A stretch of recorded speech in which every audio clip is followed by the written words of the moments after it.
সকালবেলা না ঘুম থেকে উঠে ঘুমিয়ে পড়েছি। আবার আমি উঠেছিলাম 5:30টার সময়, আবার কিন্তু বৃষ্টি শুরু হয়ে গেছে। ঝিরঝির করে আবার বৃষ্টি পড়তে শুরু করে দিয়েছে। আমার হেলমেটের ভাইজারে লাগছে, আমি বুঝতে পারছি। ধুলাগড় আসতেই সময় লেগে গেল প্রায় 2-3 ঘন্টা। ফের এখান থেকে বেরোবো সোজা কোলাঘাট। ক্যাব রাখলে দুটো বাইকের মাঝখানে বৃষ্টি হয়ে যায় তো ব্রেকিং করতে অসুবিধা হতে পারে। ইয়েস বেবি, চেন্নাইয়ের ডিস্টেন্স 1626 কিলোমিটার, বিশাখাপত্তনম 832 কিলোমিটার। আর রীতিমতো ভালো বৃষ্টি পড়ছে। এবার ক্যামেরাগুলোকে নিয়ে আমার চিন্তা হচ্ছে। ঘুগনি আছে, আলুর পরোটা আছে, আর পরোটা আনলিমিটেড তরকারি দিয়ে দুটো পাশ পুরো রাস্তা সবুজ হয়ে রয়েছে। প্রচুর জোরে বৃষ্টি পড়ছে ভাই, প্রচুর জোরে। আমার গাড়িটা একটু দরকার ছিল, দরকার বলতে ডবল স্ট্যান্ড করা দরকার ছিল মানে একটু মাপ দেখবো আর কি, ডবল স্ট্যান্ড করছি। রাস্তাটা হচ্ছে অ্যাকচুয়ালি ন্যাশনাল হাইওয়ে 6।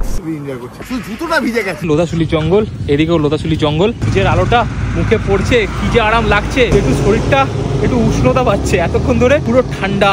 লোধাশুলি জঙ্গলকে ছাড়িয়ে এবার আমরা সোজা চলেছি ঘাটশিলার উদ্দেশ্যে। এখান থেকে 78 কিলোমিটার ডিস্টেন্স বাকি। সম্ভবত আজকে আমাদের এই পুরো রাইডের 4th টোল প্লাজা। জামা প্যান্ট তো পুরো শুকিয়ে গেছে, বাট জুতোর ভেতরটা শুকোয়নি। জুতোর ভেতরে এখনো পর্যন্ত জল আছে। এই রাস্তাটাই যাচ্ছে সোজা আমাদের হোটেলের দিকে, হোটেল অ্যাটমসফিয়ার ঘাটশিলা। বাপরে কত বড় বড় মহিষ। জায়গাটা খুব সুন্দর। কালকে সকালবেলা আরো ভালো করে দেখাবো, আরো ভালো করে এক্সপ্লোর করবো। এখন রাত্রিবেলা তো সেটা ভালো করে বুঝতেও পারছি না। যদি তোমরা ফ্যামিলি নিয়ে আসো বা ছোট বাচ্চা আছে তাদের নিয়ে এখানে আসো, দারুণ লাগবে। আগেকার দিনে কি হতো, যদি কারো শরীর খারাপ হতো, তো শরীর খারাপ থেকে উঠলো, ডাক্তার থেকে রেকমেন্ড করতো যে ঘাটশিলায় যান, ওইখানকার জল হাওয়া খুব ভালো, শরীর অনেক সুস্থ বোধ করবেন, ঘুরে আসুন। আমাদের দেবুদা বাবান্দা একটা গল্প বলছিল যে আজকে আমরা যে লোধাশুলির জঙ্গলটা পেরিয়ে এলাম না, আগে সেখানে রীতিমতো মাওবাদীদের অ্যাটাক হতো। তো সেই জঙ্গলে ঢোকার আগে যে পুলিশের চেকপোস্ট আছে, সেখানে সমস্ত গাড়িকে দাঁড় করানো হতো। একটা পুরো গ্রুপ হতো, প্রথমে একটা পুলিশের গাড়ি এবং পুরো গ্রুপের লাস্টে একটা পুলিশের গাড়ি, পুরো একটা কনভয় তৈরি করে তারপরে পাস করানো হতো লোধাশুলির জঙ্গল।